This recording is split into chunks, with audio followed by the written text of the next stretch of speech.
He was the instrument in bringing the whole colony of Georgia into the Revolutionary War. Now that was one important Hall.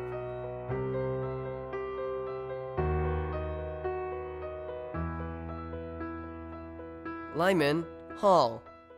Lyman Hall. Lyman Hall. Hall, as in, deck the hall with boughs of holly, fa la la la la la la la la. Or are we talking about an area in a building which various rooms open up? Or are we talking about a large room for meetings and concerts and other events like Carnegie Hall in New York, or Walt Disney Concert Hall in Los Angeles, or the Sydney Opera House in Australia, or Tokyo's Opera City Concert Hall in Japan? No. We're not talking about that kind of a hall at all.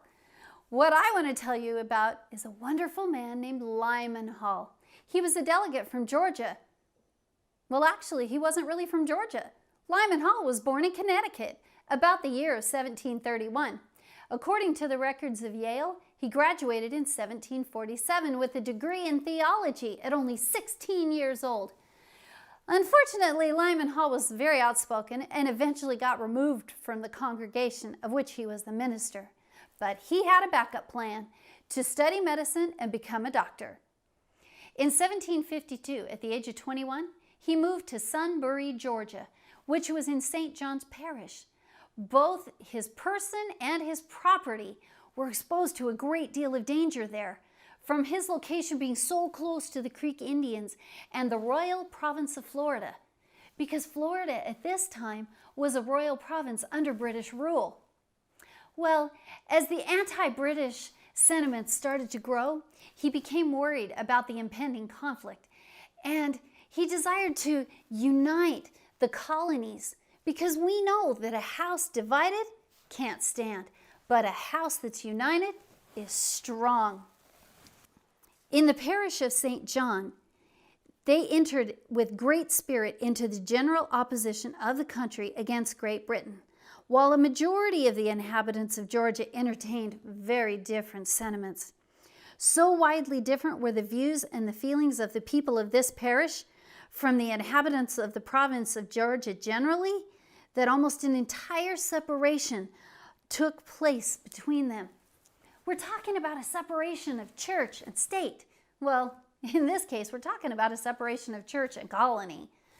But in 1774 and in 1775, there were meetings where Dr. Hall represented the parish. And at these meetings, they decided to petition the king to address their concerns and ask him to remove the British military from the colonies. The parish was not happy with the outcome of these meetings, and they applied to the Committee of Correspondence in Charleston, South Carolina, to form an ally with them in trade and in commerce. But that was also denied, which didn't make them happy. After that decision came through, the parish decided that they were no longer going to trade or do business of any kind with Georgia, unless it was a life and death situation.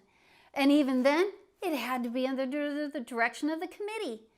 Well, having taken that independent stand, Dr. Hall was unanimously elected to represent the parish in Congress. But he still only represented the parish of the colony. Well, eventually he did end up representing the colony of Georgia, and he remained there until 1780, when he finally retired from Congress. But while he was there, he did something really important, and that was to sign the Declaration of Independence in 1776, at about the age of 45. In 1781, Georgia ended up falling into the power of the British rule during the Revolutionary War, at which point Dr. Hall moved north, inadvertently forfeiting all of his property to the British government. In 1782, he came back to Georgia, and he was elected as the chief magistracy, which means he was the governor of the state. After enjoying this office for a time, he retired, and then shortly thereafter he passed away in 1791 at the age of about 60.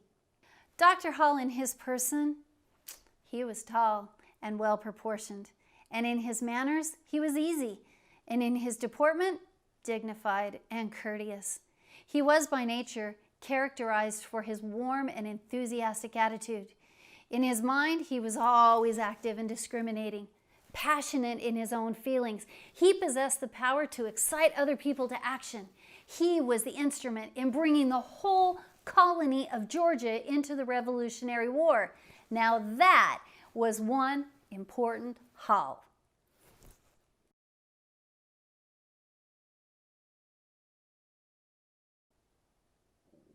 The end.